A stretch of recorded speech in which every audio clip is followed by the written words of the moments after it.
Hello and welcome to Clawful Evil Probable Claws, a show where we discuss Wildbow's most social work. I'm your very villainous hostess, Vice Versailles. And I'm your conniving hostess, Kippos. In this debriefing, we're covering Chapter 4 of Arc 5, The Quick. And yeah, what a great chapter. We live in a society, Kippos. We do live in a society. This is one of those ones where I started it and I was like, I've been kind of expecting a Mia perspective, just because I was pretty sold on like the working backwards perspectives. And then we got Ben instead. And I mean, I wasn't hype. I wasn't hype, but it was a really good chapter. And I am glad that we got Ben's perspective here. Yeah, because even though it was a Ben perspective chapter, it was definitely like a Mia chapter in a lot of ways, which I'm very happy about because I wanted a Mia chapter. So the man... Yeah, I thought it was a great chapter. Ben spends this whole chapter spiraling. Oh, he really does. The fuel that is propelling his crash is interacting with Mia. Yeah, interacting with Carson at the start, and then every time he talks to Mia, it just, yeah. You've pulled the quote with Carson, "Are you being useful, Ben?" with a hint of condescension. Yeah. Yeah, It's gotta be something more than a hint if Ben can hear it. I mean, a clue, they're just treating him like a toddler. It's so like the whole chapter. They literally treat him like a toddler, and he acts basically like a teenager. And it's really funny. It's funny because in a certain mindset, especially what's been established with, for example, Ryder as being something of a man-child, Ben being treated like a child for being less lucid and not on the same page as other people, and then calling Mia a toddler for how she operates and how she interprets what happened with Ripley and Natalie. There's some degree to which this is a growing up chapter of like a literal grab you by the both arms and shake you, grow up and wake up to the world. And he does, in a way. Yeah, he gets a bit better. Better is not the word that I would use. Okay. He gets a bit more willing to own up to his part in things, even though he does still try and distance himself. I think I've put it how I want to say it in the chapter summary. Okay, well, I mean, shall we then? In 5.4, Ben watches Carson and Mia prepare for the Cavalcantes and Civil Warriors, trying to nail them with hard-hitting questions while they set spike traps. The Civil Warriors just ask some questions about whether the guards are real, white-blooded European Americans, and bullets start flying. Mia conducts another benevolent kidnapping, and Ben politely informs her that we live in a society. As everyone loses their patience with him, Ben mans up the only way anyone here seems to know how, shooting and killing some of the fighters. Recognizing the fighting is likely to escalate further, Carson pistol whips the youngest Cavalcanti brother, and the kids go all in. Oh, yeah. Yeah, great chapter. Let's get into our last week's BS predictions. So I said that Mia is going to prove she's not a serial killer by not killing a snake that's about to bite Ripley, leaving Ripley to die from poison. And technically, that could still happen. Yeah. So... Yeah. I really look forward to the chapter that Wildbow will write using only our BS predictions. It's going to be the best chapter. There's a lot of outstanding ones at this point, which could just all come due at the same time. For example, I know for a fact that Mia will prove that she's not a serial killer by not killing a snake that's about to bite Ripley, leaving Ripley to die from poison in the exact same chapter that Carson dies.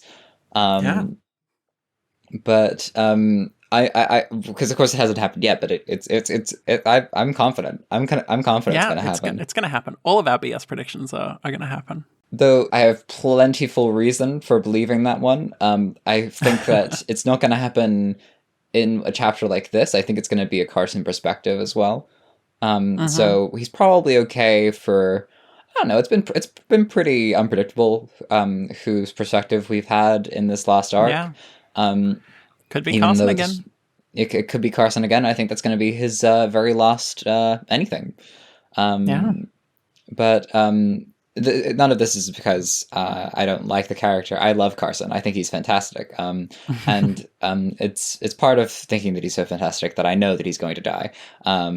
But as you were saying, we were expecting this to be a Mia chapter, Mm-hmm. and it is in a sort of a Yeah. subject way. Yeah, it's so much of this is about her. Yeah. And about how Ben tries to relate to her and how he can't relate to her in a lot of ways, even though they mirror each other so much in some ways. Yeah. In a way, he's trying to be his reporter self and interview her throughout the whole of Yeah. this. And I'm pretty sure he gets his camera out. He does. Yes. His he- camera yeah. is out for most of the time. He was thinking about getting that shot of her sweeping away the child, another benevolent kidnapping. Though Mia is growing. This time she returned the child. That shows that rehabilitative justice works. Okay. Totally. Yeah. I just really like the idea that what is happening in this chapter is that Ben is fulfilling his role as a sort of a warped objective lens. He's trying to give Mia. He's effectively giving us as readers the opportunity for Mia to be defending herself, and like how she would express her thoughts. And it's in the most aggressive way and most cornered way possible. And I think in the course of their argument, a lot of perspectives that we have covered over the course of trying to follow the kaleidoscope of interpretations for both of these characters come up, and we get like Ben as the leech, we get Mia as the gigantic toddler. Yeah. And look, I did really, really like all of this. And I think Ben as the leech is very accurate. I don't know. I'm not super sold on like Mia as a toddler, because like Ben's entire argument is like, you're a toddler because you're doing like, she put it down, I'm picking it up, therefore it's mine. Which to me is not like, that's not a toddler thing necessarily. Like it's something that toddlers do, yes. But I don't like see someone doing that and be like, oh, what a child. I see someone doing that and I'm like, oh, what a dick. Whereas I think the others, like,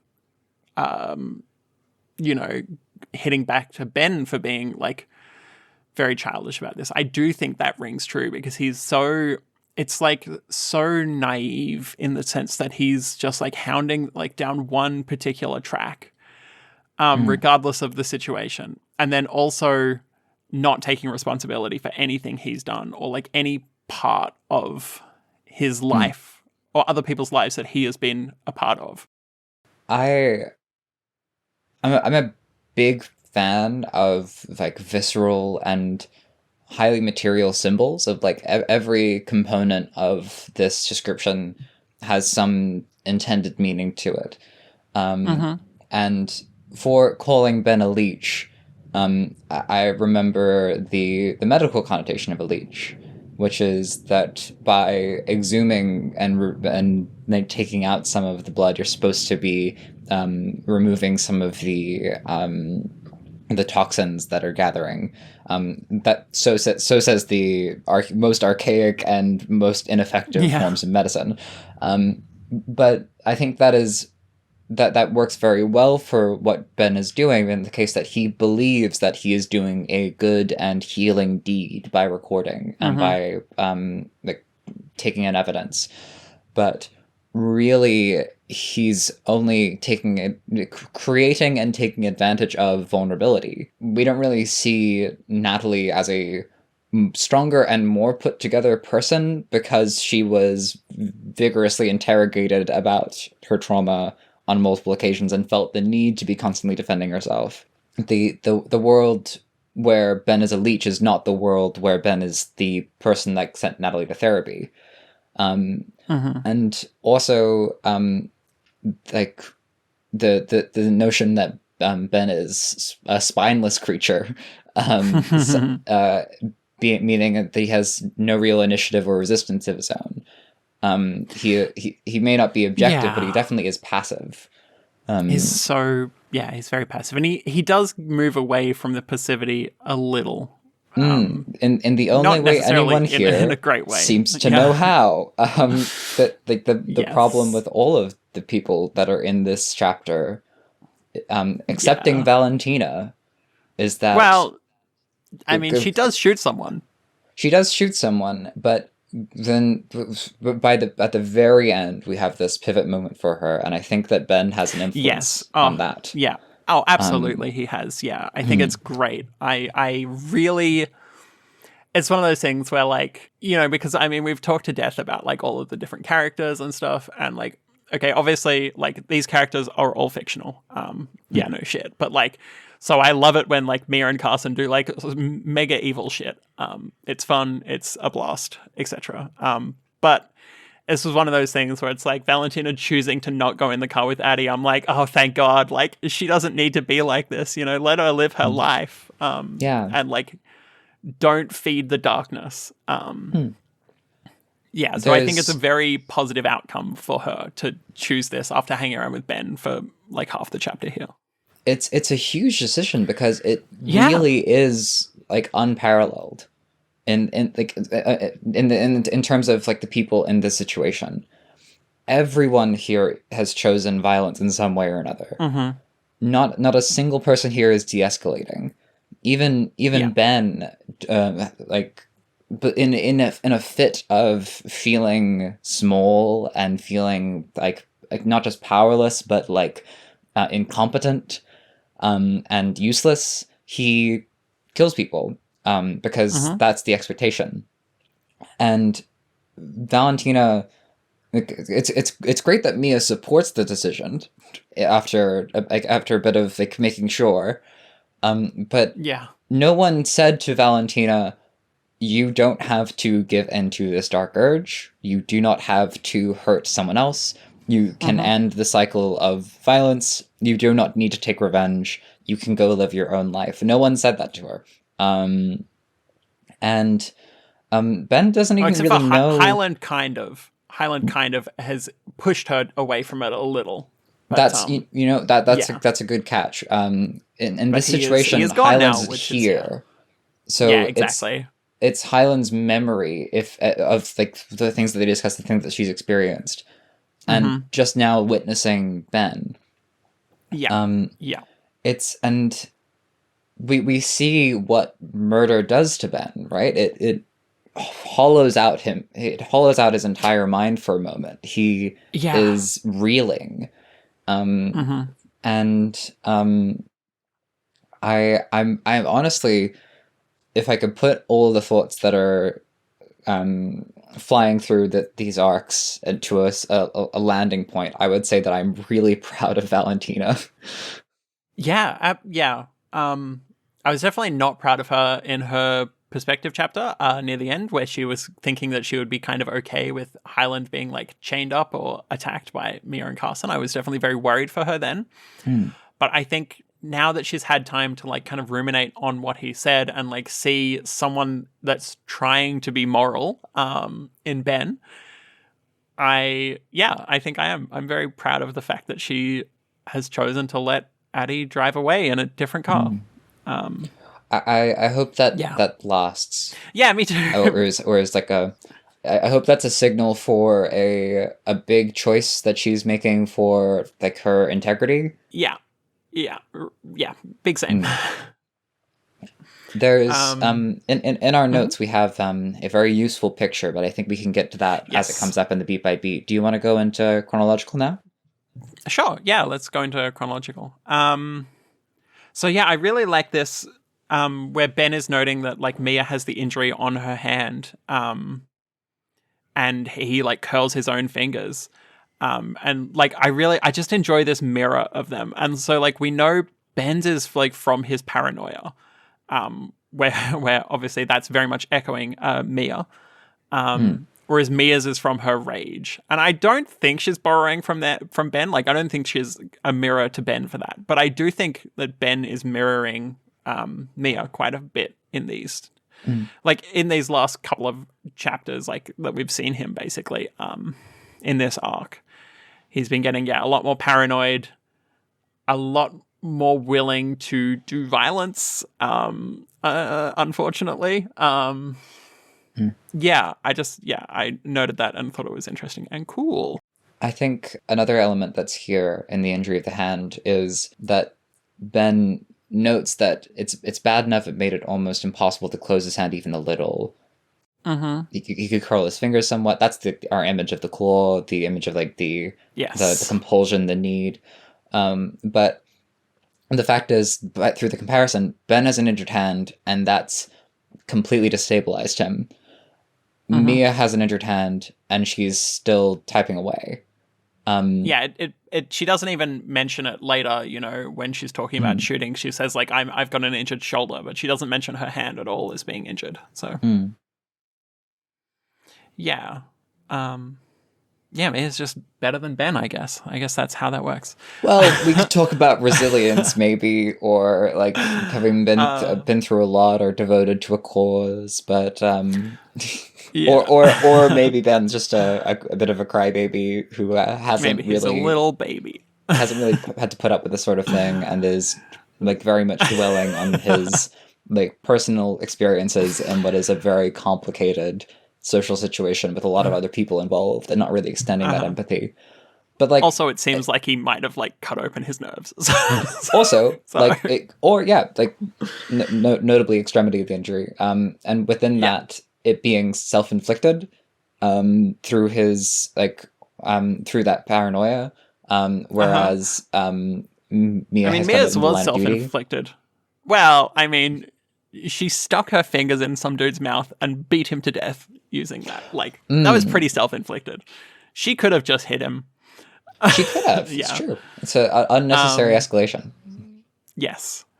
Then there's this moment where, like, Mia is like, it's like saying where people want to go, and Moses is saying like he wants to set out, and Ben goes to say like, oh, I'd rather like be a bit back, and she just holds up his finger, like her finger, and he shuts up. Which is a great alpha moment. I thought that was brilliant. In my live read, I called that one out as just being very fun. But also then she like ignores Ben and says like, Moses, you've earned the right to make that call. So it's like very clearly like this loyalty buying rewards, which, does make sense. But like, it's like poor Ben, because he can barely use one hand. Yeah, and I just think it's really neat that like in this time now where they have so few people around who can be loyal, like now they're really starting to reward that loyalty, whereas like in last chapter they were very quickly going to like throw Highland under the bus, which is not great. But I mean, I think that's just a great moment of Mia treating Ben like, a toddler, basically. As well. And it's great. Loyalty only existing when it has the side benefit of letting you ignore someone else entirely. And then, they're talking about the kids, and Carson's saying, like, they could be each other's shoulders to cry on, like family. It could reopen old wounds and traumas, or the worst of them could domineer the others, and they could become a dangerous pack. And I'm just like, wow, I'm sure glad that Mia here isn't domineering everyone in this group to become a dangerous pack. Isn't that fantastic? How Mia's not doing that? Yeah. This sort of, you were the one to use the word alpha. Yes. The word pack standing out to me now, like the notion that this is like a very animalistic behavior of people. Very stereotypical animal, stereotyped animal. Yeah. But that's odd, because I just didn't know that dragons moved in packs. I thought that that was the animal that Mia was, or do bears are bears known for getting like hunting packs out there? I feel I like think bears are quite the solitary. metaphor is getting a bit mixed, is all I'm The saying. metaphor is slipping a little here, yeah. Or, you could call it character development, but like over the course of Yeah. a long story, maybe there's like reason that things would be complicated over time. But that sounds too difficult to understand, so I'm going to pretend like it's just challenging. Yeah. Um, yeah, then there's like a few moments where Ben is like talking to Carson and noting like he's like, Ben, being shorter than average, was pretty used to taller men trying to use their size to intimidate him, and he'd learned to shrug it off. Most of the time that was easy because what they were doing would be so transparent. Here it felt different. Carson didn't get in his face or get loud, and it's like, yeah, he's not intimidating you. He is treating you like a toddler that broke a vase and like doesn't get what the problem is. Like, yeah, like he's not being intimidating, he's just being condescending. Like he's just treating you literally like a child. And then like, Ben tries to sorry, there's this next note that I pulled, which is like Ben tried to act unruffled, saying, I don't see why it's so incredibly important that you give her this setup when and then just like gets cut off when Carson says like just ignores him and says, all right, Mia, tell me, like, I'll do it, tell me what to do. And then suddenly he's like, oh, no, I can help. No, I can do it. And it's like he's acting like he's the protagonist of his life. Like he's the most important person in the fucking universe and that every situation needs to bend around his whims and make sure that he's, 500% comfortable and has everything explained to him. And it's like, this is a serious situation. Like a very time-sensitive, very serious situation. Like, Ben, you're not the main character of this situation, like, And yeah, like you're not the protagonist, and like within that, he's acting like he's the protagonist. This is a guy who is very much inundated with film. So I feel like there's an angle here where he is responding to a serious like battlefront situation the only way he knows how and the only way he's seen, which is like it is in the movies, where people get to say things like, I don't see why it's so incredibly important that you give her the setup. Like it's like, yeah, it's precisely the language that you would see in like I want to say like a YA novel. And yeah, where like he gets to be the sassy protagonist that like bites back and then like goes to help anyway. And it's like it's not helpful. Shut up. I don't know. And like oil and water, this sort of attitude then clashes with reality because before we get into like the gunfighting, before people start throwing insults, Ben has this vision as he's passing through. Do you want to read this quote? Because it's awful. Yeah, it's fucked. Which is why I pulled it out.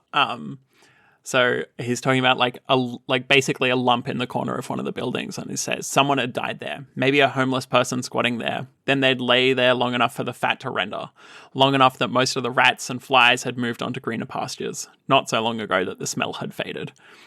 And this is like fucked, it's genuinely horrifying.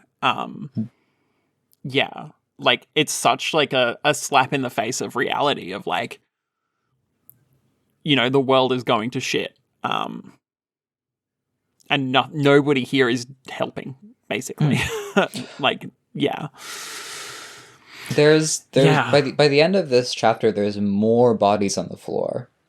Oh, so many more, yeah. And there's this element, like this mood of all of the debating that Ben and Mia have, in my mind at least, of it being almost like sacrilegious. Like there is an element of you are having this discussion and prioritizing your feelings and debating about like what is right and what is wrong, and who's done what and what labels they should have, and insulting each other, and people are dying. And not only they're dying, they're visibly dying. They're right there.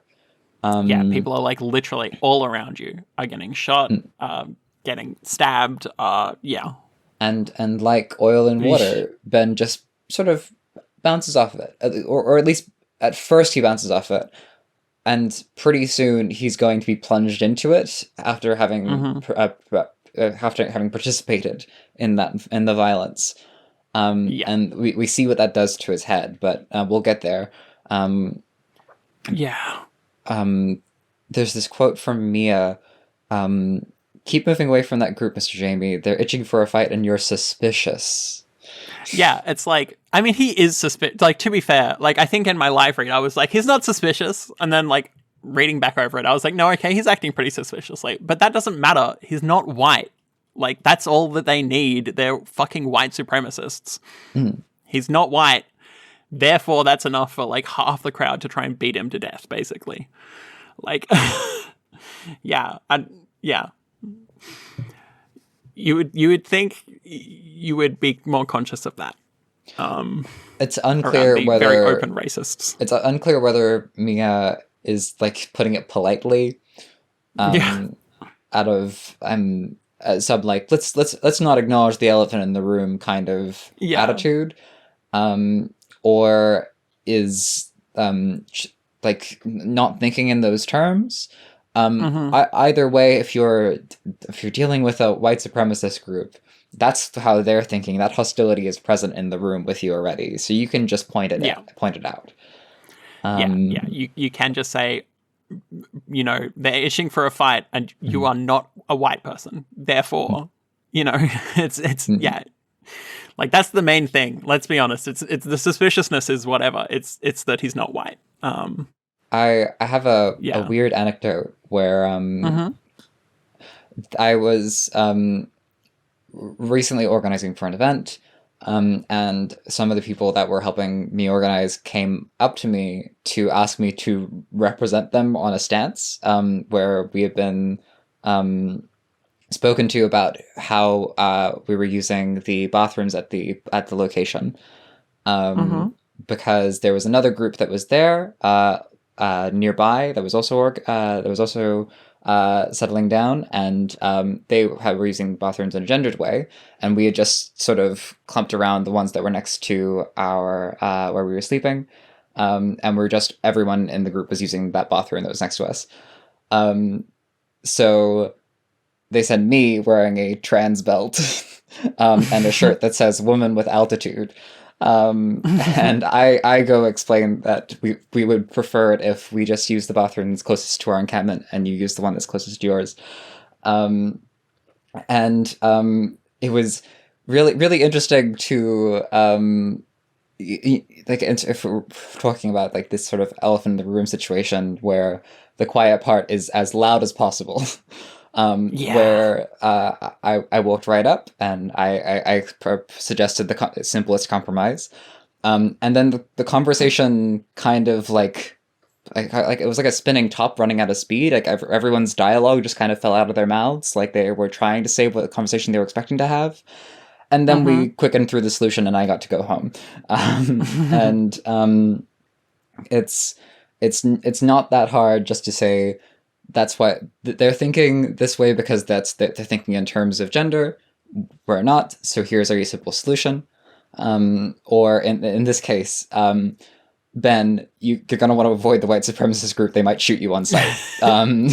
Yeah. Like it uses less words. Everyone's in the same understanding. It's not that complicated. Yeah. There's definitely a big difference between they might get you because you're suspicious, and they might get you because you're not white, and they are white supremacists. Like, that's a better threat analysis to be running with. But you know, it's the kind of thing where I believe at some point, Wildbow as a writer and putting things onto the paper is engaging with like a lot of representation that's in the like maximal hostility spaces. So like that little anecdote of mine, and this situation for Ben, are happening throughout Claw, and it's not going to be possible for him to handle everything with perfect grace every time. Yeah. So there are these scenarios where we can go, is it Mia, is it an attitude of Mia's, is it not intended as anything, or is it just Wildbow going a safe route, or a or Mm-hmm. intending a subtext thing, and then going, Mm-hmm. this is difficult, and it's playing with real Yeah. issues, and Yeah, it is. Yeah. you can go for the safer moves so that you can deliver the message more safely. Mm-hmm. So kind of a hot potato of a of levels here, but I still quite like it, even if it is only subtext, because you can imagine an audiobook where this line is said, and you're suspicious. Yeah. Yeah. I think that, yeah, it does work as subtext there.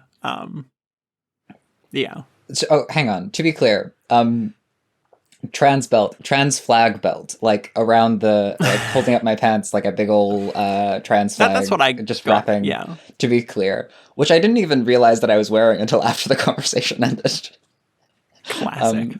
But that's what I was doing on my Um, weekend. Nice.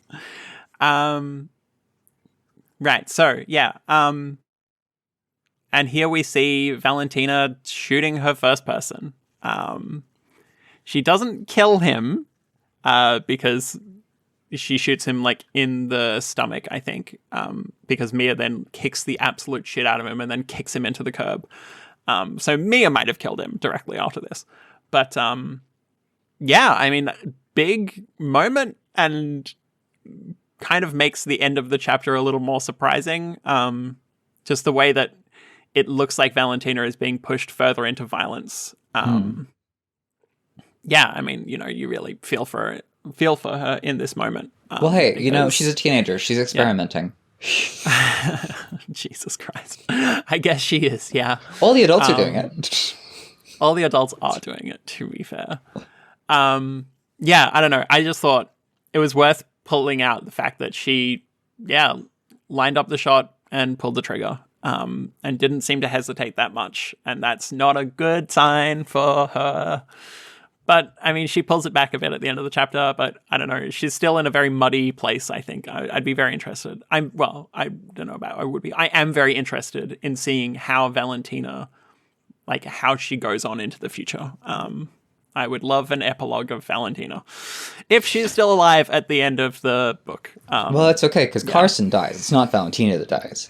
Well, okay. I mean, as far as we know, like, she might also die. Yeah. And then, so Ben has, like, Ben gets a bit worried about stabbing the tires, and we find out it's pretty reasonably. And he says, you know, you are going to use me as bait. And Mia replies, I wasn't. We still need everybody we can get. And it's like, I believe her. Like, they really do need everybody that they can get, as long as those people are being helpful. And Ben is being helpful still, just. Barely. But I mean, at the same time, I do think that she's being pretty callous with his safety. You know, I still think back to, like, chapter 2, like arc 1, chapter 2, where Mia is, like, purposefully, well, not like quite purposefully, but is, like, quite harsh to what his name was, I think Nathaniel or something, because he annoyed her.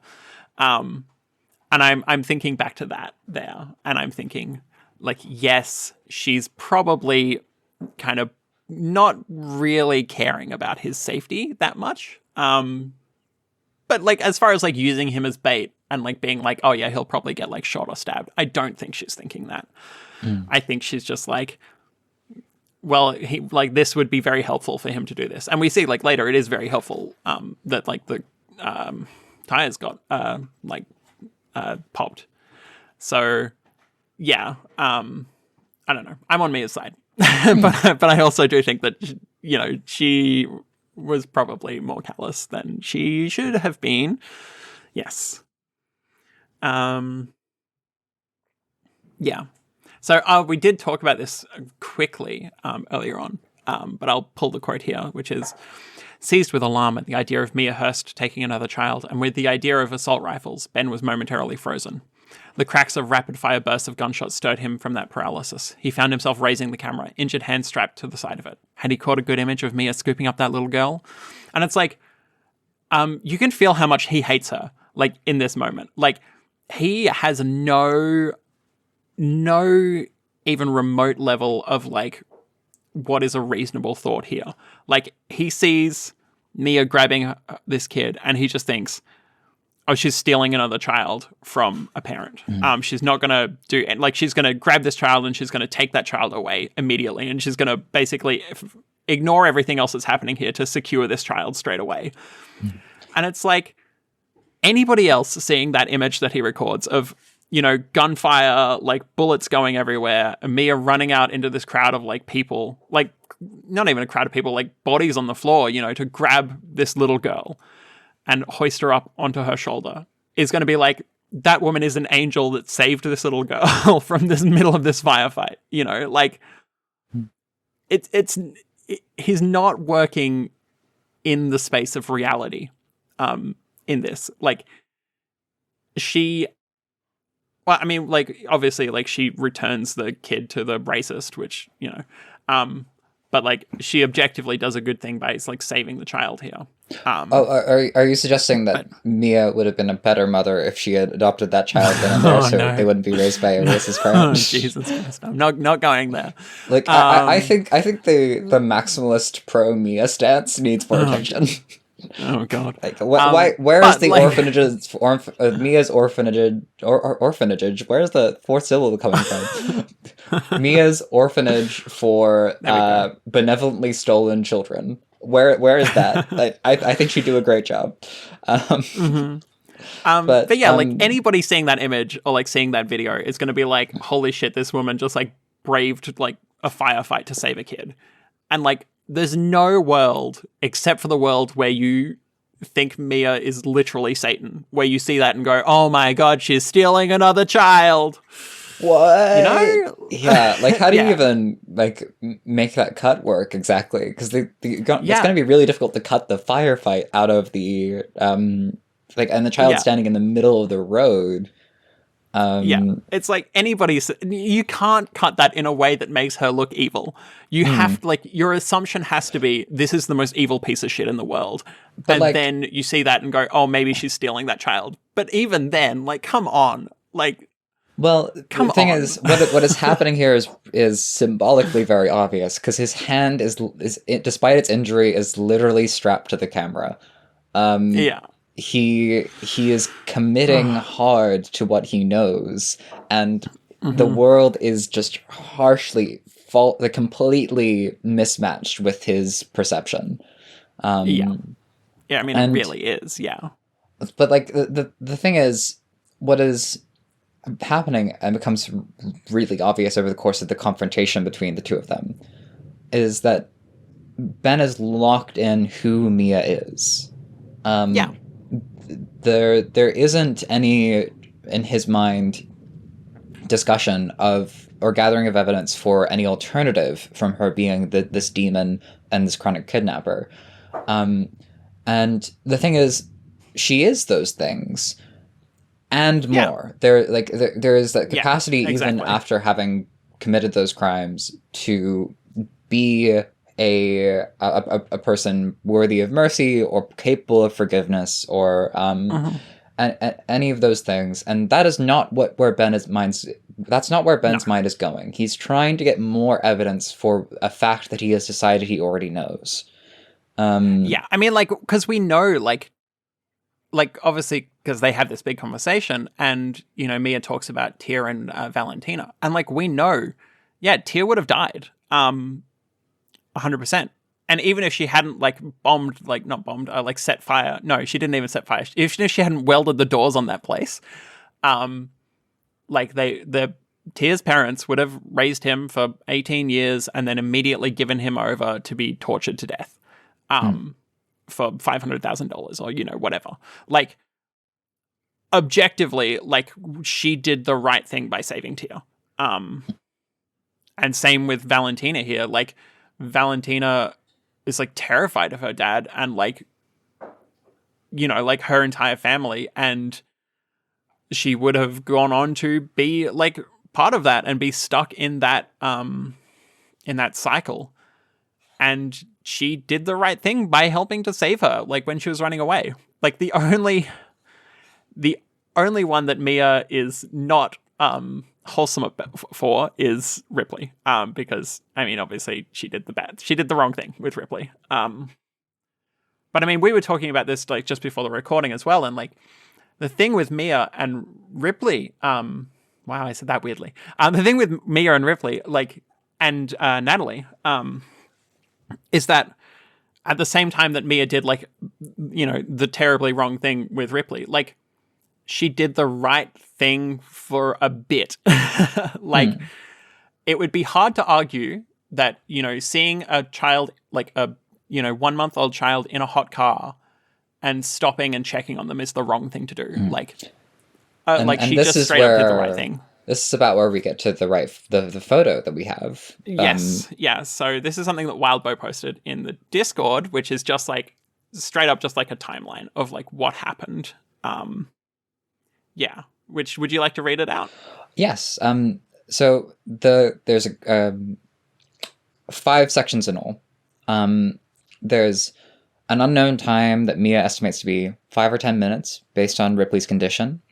Mia arrives, gets Ripley out of the car. That takes about 5 minutes. So then for 15 minutes, Mia walks out to her car, waits, watching the house, uses water to cool Ripley. She leaves, and then 10 minutes pass, and police are called according to police report. So yeah, it's like it's pretty damning. It is saying effectively that up until 10 minutes before the police were called, if Natalie had gone out of the house, she would have found a strange woman holding her baby, and after probably a very intense and very confused and very aggressive conversation, figured out that her baby had been boiling and that her child's life had been saved, and then presumably maybe even made a friend. Someone that felt very strongly about the care of children after a lot of trauma, and might even have been willing to have participated in this child's life afterwards in a positive way. I would dare say that Natalie did need a babysitter. Yes, definitely. And I think like that's the thing, because like Mia did the right thing up until she left. Like up until she called out to the parents, like, and they didn't hear. Which, you know, obviously the correct thing to do is to make more noise, but obviously that didn't happen. The correct thing for Mia to have done was to make more noise. And the situation that Natalie was in was of such distress that I don't think it is right to put further effort into her court. Like, I mean, like, really, if Sean had just gone blame out, her. like that's it's because it's so tricky because like obviously we've talked about this a bit on the podcast and we've talked about it in the Discord, and like being a new parent can make you lose your mind. Remembering everything is literally not realistic. You are not a bad parent for leaving your child in the car when it's hot. Like that's straight up. It happens. If you think, the only people that do that must be bad parents, it's like, that's just not realistic. Like, people cannot hold that everything in their mind. Like, studies have been done, etc., etc. Like, that kind of shit happens. It's really one of those things where applying moral judgment to it is a misunderstanding of how people are supposed to work. Where like when like the phrase "it takes a village to raise a child" is based in like the framework of the 50-person community, right? Like how humans were supposed to be functioning, how we have historically, where when a kid happens, it is a lot of effort on one parent, and suddenly it is the whole community's business to make sure that this kid is well looked after as that parent recovers. And Natalie was requesting that from her primary partner, the only person that was available, the only and person certainly that she could, only person that she would trust, given her family history. Like, she is deprived of that community, and then 10 minutes before the police are called, so 10 minutes before Natalie and Sean noticed that, probably, I imagine Natalie noticed. 5 to 10, I think. I would say, they're probably 5 accounting to 10 for minutes. the amount of time spent, like, looking around, trying to figure out what had happened. Yeah. That was the margin of error for Mia becoming a career criminal. It was. And Natalie going through a lifetime of suffering as she looked for Ripley. And the thing that sent Mia away was still the same trauma that caused her to intervene in the first place.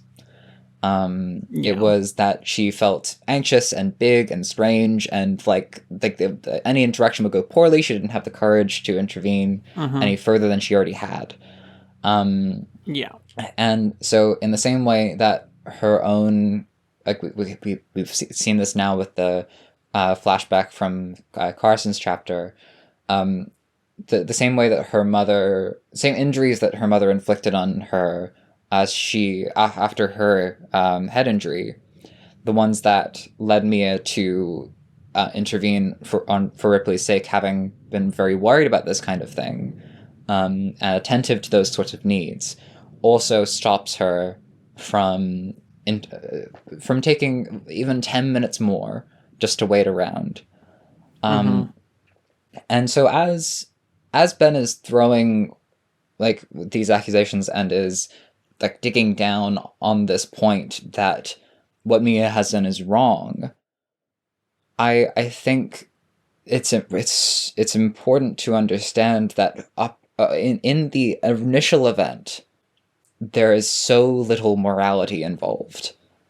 Mia's whole direction is the closing of her claw that she, like the trauma inflicted upon her of that makes her want to be a better mother than her mother was to her, and also that stops her from seeking the contacts and community herself, is the same grasp that Natalie was clawing at Sean with. And as those two claws close, they miss each other like ships in the night, and both of their lives spiral out, neither of them having intended the other any true hostility.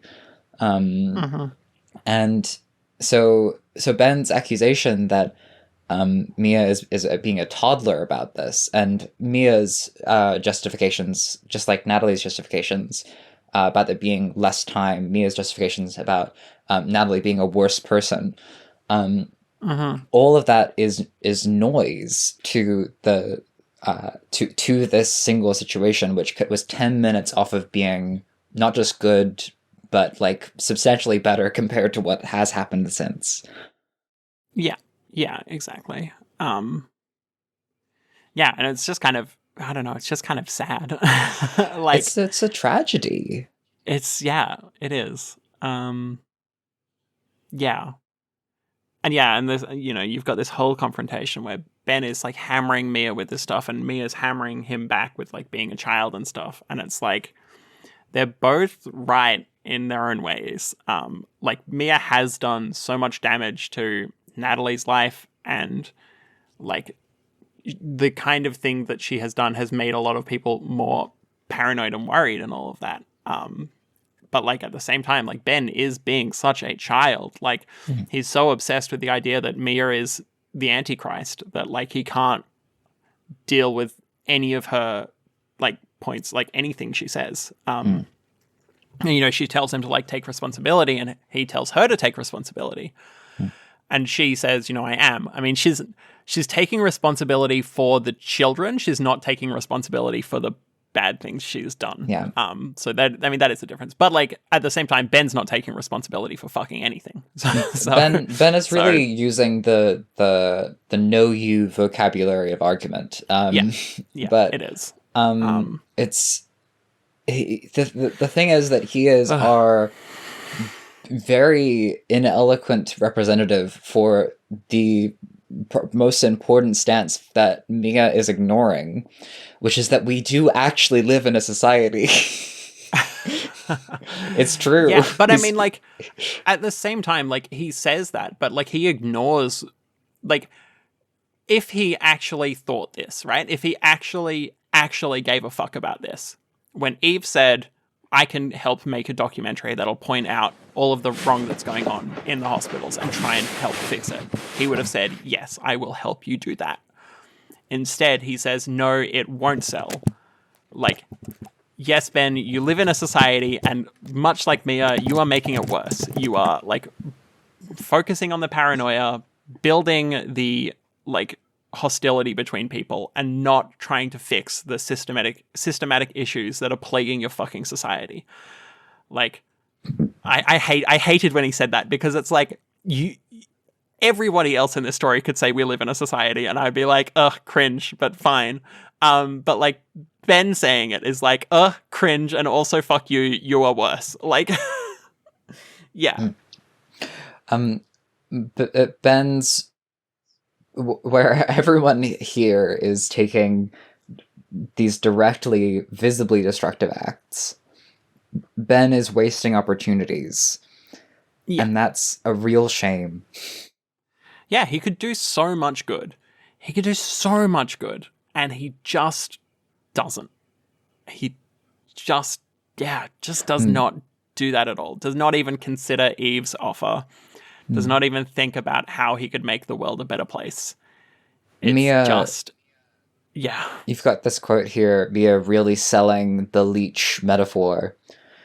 Except you still seem to think you can cling to the situation and get what you can out of it, stuck on the outside, never a part of things, never wanting to get involved. You seem to think it's like everything else in your life. You don't realize how much of this is you're doing.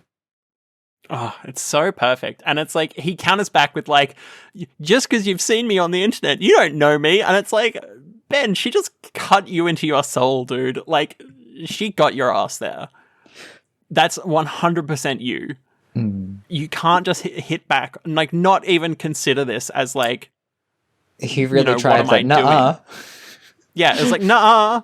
No, you just saw that on the internet. That's not real. That's not me. And it's like, dude, you dropped Sterling off at this daycare at the start of this arc to try and then, like, ignored the fact that you are a parent to him and just tried to think of, oh yeah, this is Natalie's kid that I'm helping out with. Like, you know, like, you're his dad in, like, a very real way. And it's like, he's not, he's such a leech. I think what is happening here, really, is that Ben knows that he is doing a right thing. He is trying to help Natalie be, trying to save Natalie from the clutches of a horrible man.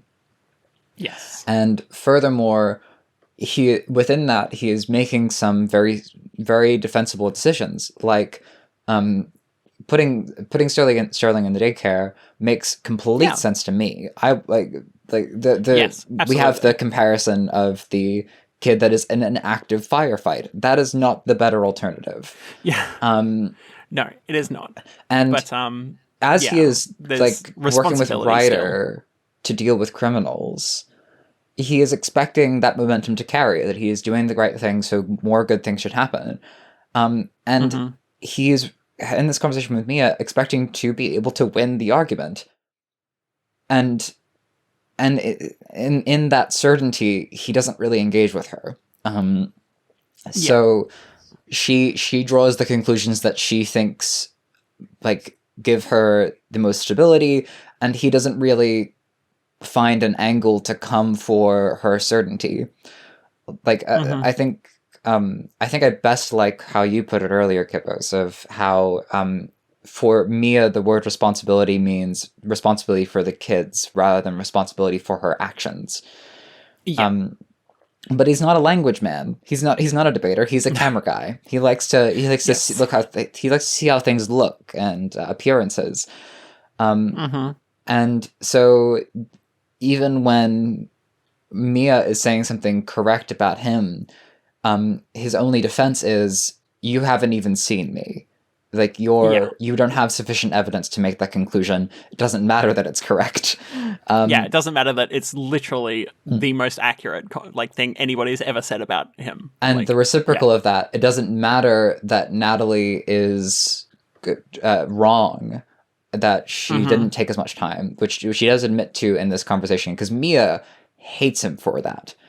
She is angry about it, because that is the pivot of his hypocrisy, and that's where he goes from someone that, at least in my understanding of Mia's character, that's when Ben goes from someone that she can use to someone that will just resist her on principle, and that means that she can't influence him. He goes from being an actual bystander and just saying, the truth, to being someone that claims he's a bystander while influencing everything as much as he can. I think that's the objective criticism. And I don't think Mia is an objective agent in this. No, she's not. So the thing that, when Mia gets Ben to admit that he accepted Natalie's narrative, because Ben then gets to say that's because Natalie does deserve, in a way, to be right. And what he means by that is not the truth should bend around Natalie's will. It means that Natalie should get her child back. And if the narrative needs to change around to support that good, then he is willing to support the good and compromise on reality. Whereas Mia is doing that same thing. She is actively making compromises on Natalie's reality. She's turning her into a worse and worse person in her own head. She's making Ripley's situation out to be worse and more bad than it could have been. And speculating in the same way. And so because neither of them are truly engaging with the other, Ben can't come for that part of Mia's mindset. He can't actually get to the core of what she is confabulating and moving around, because he doesn't even... his best defense is nuh-uh. He doesn't know how to have the argument. But we come off of this argument, Ben just reeling, having shocked from not being right. He is supposed to have won that. And everyone around him is oozing with machismo. He's been around Ryder for ages. And after a bit of mental cajoling, it's like taking a picture, he thought, camera in my hand, everything in perspective. He kills some people. Yeah, he kills 2 and potentially kills 3.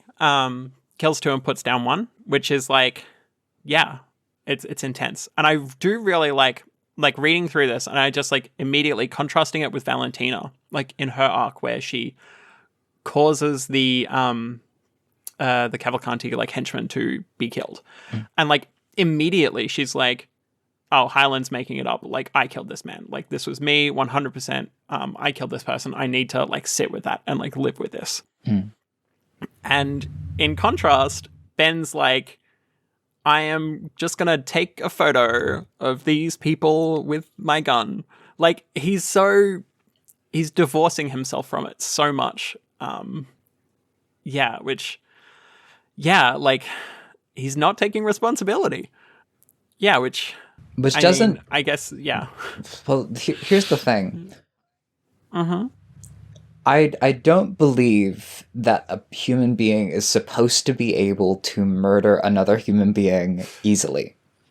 Yes, no, I definitely agree. Mia, at the very beginning of this, in an almost intimate way, murdered her first client. At the very beginning of Claw, the first client we see, as we were seeing their operation, we have that whole section ages back of the way that she butchers his body and washes his hair.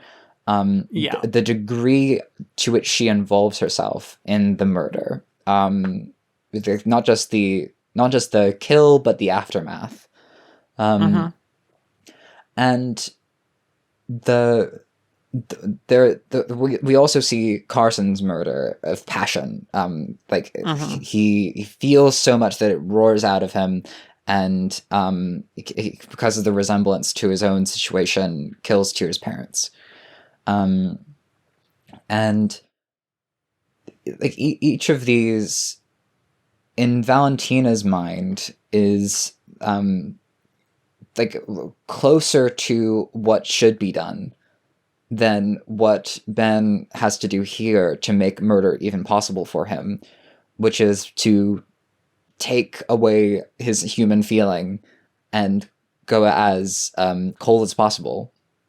And it is my Yeah, and he understanding kind of just pretends he's not doing it. he pretends he's not doing it, and it is my understanding that this is how they actually train soldiers. Yeah, that makes sense. If you are a professional murderer for armed forces, this is what you have to do, because otherwise you have to deal with murder, and that is not good for your soul. No, And it sure as shit isn't good for Ben's soul either, because nope, he is sent spiraling. Even as he tries essentially immediately. Yeah, because to Ben's credit, he didn't think it was right for him, and I believe a part of that was that he knew that it wasn't a good thing to be doing. Summary execution on site. Yep. And what do you know? He it's like an allergic reaction of the soul. You're not supposed to do that. Yeah. I mean, like, there's the moment where, like, he gets shot at back, and it's the sound of a bullet hitting the side of a car made him think about Sterling. The image of the skinny, shy little kid slammed into his mind's eye with the same force and impact the bullet hit metal. And it's like, he's never kind of considered his own mortality and like what he means to the people around him and what the people around him mean to him. And it's like, yeah, like he's basically your fucking son and you've never considered that. Like, you've never considered that you've fucking half raised this kid.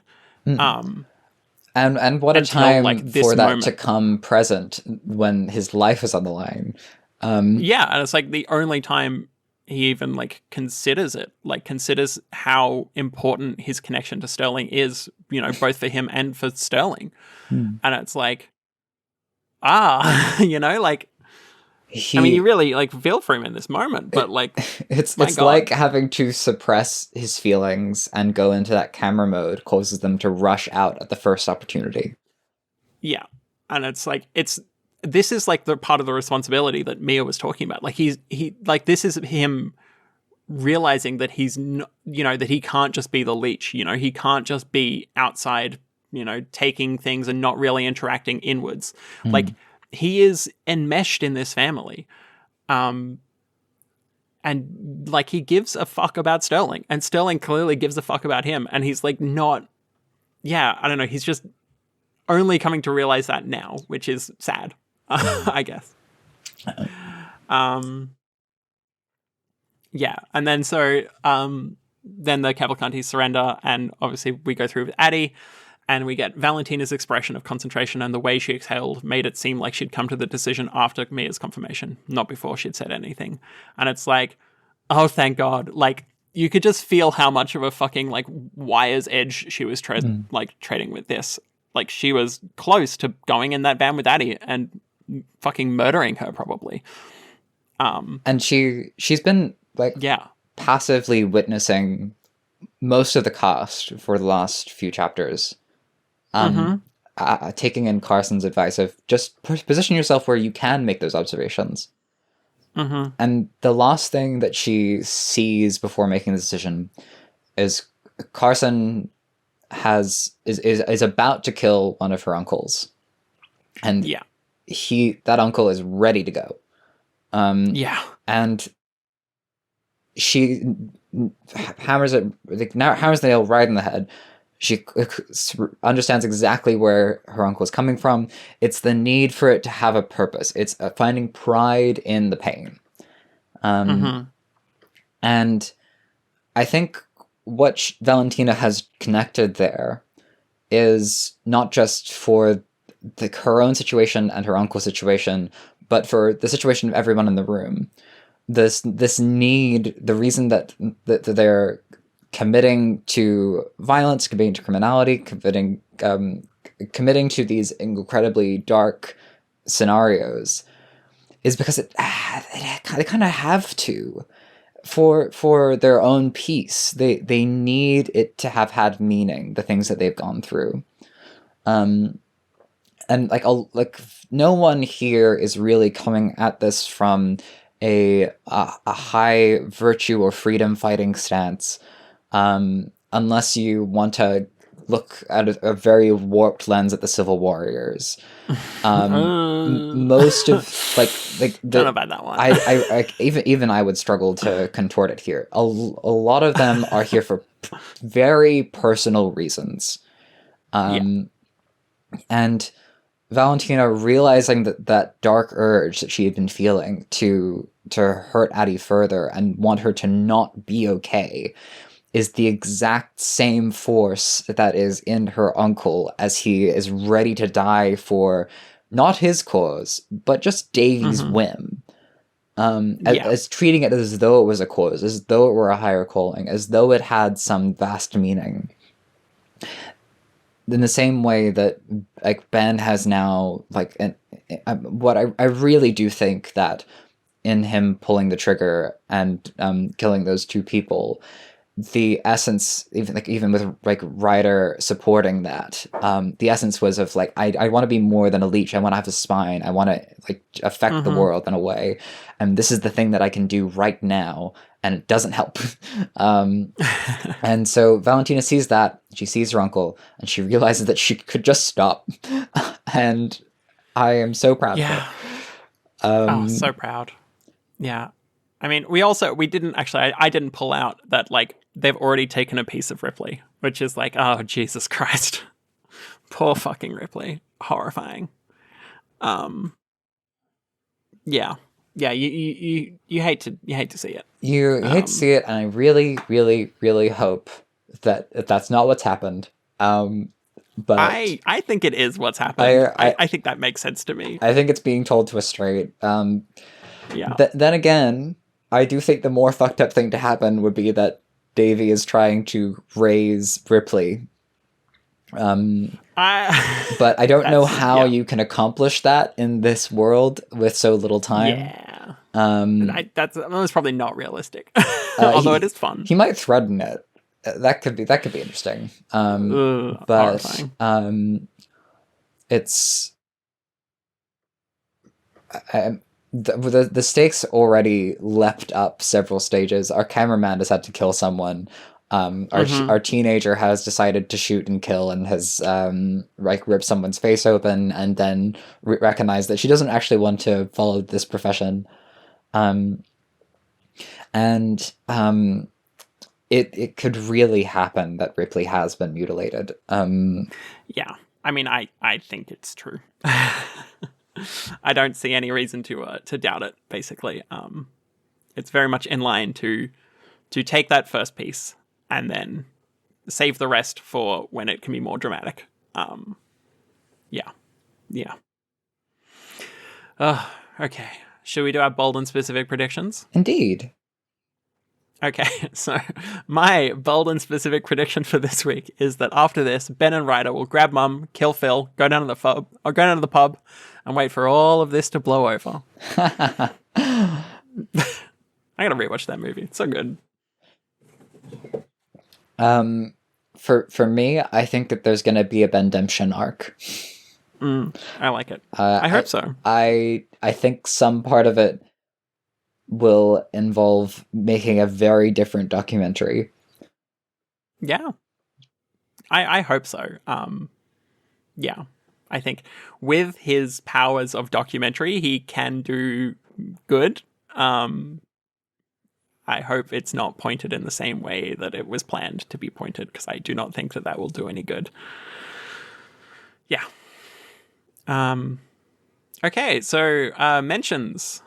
We don't have any corrections this week, so because I guess the previous episode hasn't gone out yet. Sorry. Whoopsies. So yes, we have mentions though. So a user that might want to stay anonymous. I wasn't sure because they messaged me rather than posting it in the thread. Told us a little bit about the Boogaloo movement, which is a far-right anti-government American movement that seeks to start a second civil war. So I think Wildbow is probably pulling from that a bit with the boo who imagery. Yeah. Oh, I see. So not just Project 2025. No, these are like specifically a different group that is very anti-government. Yay, there's multiple. There's always multiple among As for my scary. mention, I just like to shout out to Rid Tom, sometimes Timrod, who has made some lovely art of Mia smashing heads together. It's on his Tumblr. Yeah, it was good. He posted it in the Doof Media thread for Claw, and it's very fun. Okay, so obviously our discussion question is not changing. It's the same as last week. Well, quote unquote last week. What I'll do is when I finish editing these episodes, I'll post them both in short order. This week's discussion question, as a reminder, is what's an aphorism that you enjoy? And I'm almost glad that there's been a bit of a delay, because I would like to exclude "We live in a society." As far as pithy observations go, I think that one's already been given its screen time. You can mention it, but I do need a more specific or different answer in addition.